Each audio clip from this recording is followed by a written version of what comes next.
Michelle Grattan, happy Valentine's Day to you.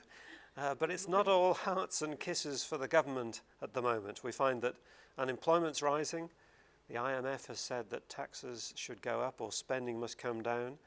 Joe Hockey had obviously been readying himself for a horror budget, but now he finds that if he implements that, he could put the economy into a tailspin. How do you see it? I think Joe Hockey will still want a tough budget, but it is very much a balancing act now because the government can't afford to be so harsh that it hits growth, and yet if it doesn't do some important structural things, important economies and cuts in its first budget, then there are always pressures not to do them later.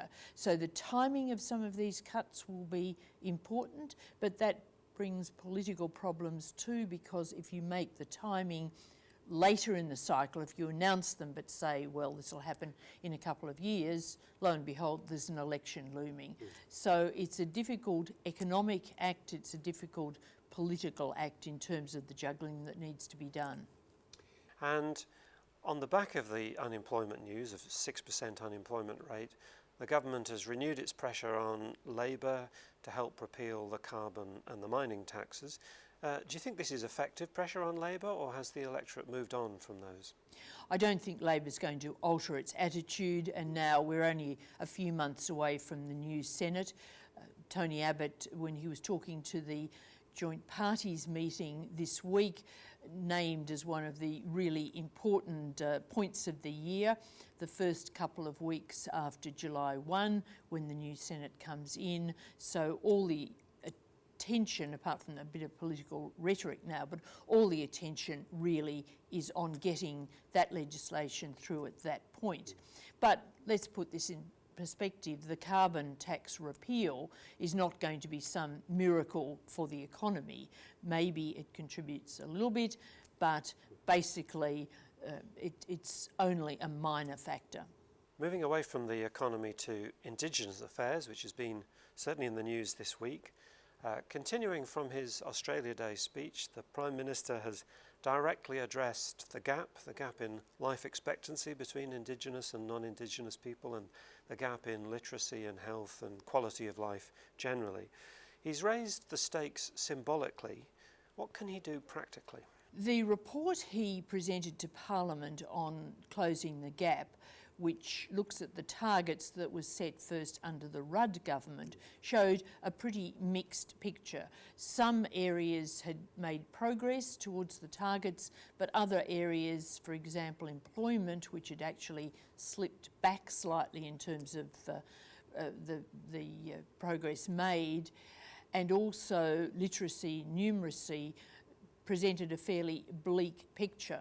Now, Tony Abbott has always believed that a key thing to try and improve Indigenous living on a practical level was to get kids to actually attend school. So he's set a new target in that area and said that everything will be done to try to achieve that. Of course, setting a target of that type looks sensible and is sensible, but it looks, well, maybe not too hard to achieve. But when you think about it, a whole lot of things hang off that, because kids are less likely to be sent to school by their parents if their family situations are bad, if there's a lot of alcohol consumed in the family, housing conditions are bad, if parents are not convinced of the need to send their children to school. So it does mean that a whole lot of areas have to be tackled at the same time. Tony Abbott is putting huge political resources and actual resources into this area. He's brought most programs under his own department. There's a cabinet minister dedicated to Aboriginal affairs full-time, whereas, of course, in the Labor government there was a cabinet minister, but she had other responsibilities, big responsibilities as well. There's a parliamentary secretary. So he is giving this priority. He also, of course, does understand, I think, that it's important to have both the symbolic track advanced with the constitutional referendum and the practical track as well. But actually achieving either actually the symbolic move or the practical moves will be a very formidable task for him.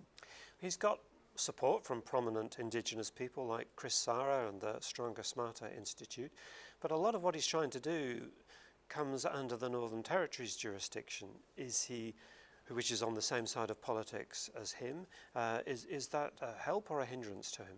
I think on some issues he'll probably have to be tough with the Northern Territory, for example on the alcohol issue, and of course there is the complication that the Aboriginal Affairs Minister, Nigel Scullion, comes from the Northern Territory, so that does mean that politically it could be tricky, and that's one of very many problems that have to be confronted. But I think what came across this week is that Tony Abbott is absolutely fair dinkum in this area. He is determined to try to make a difference. Whether he can, well, the next few years will tell.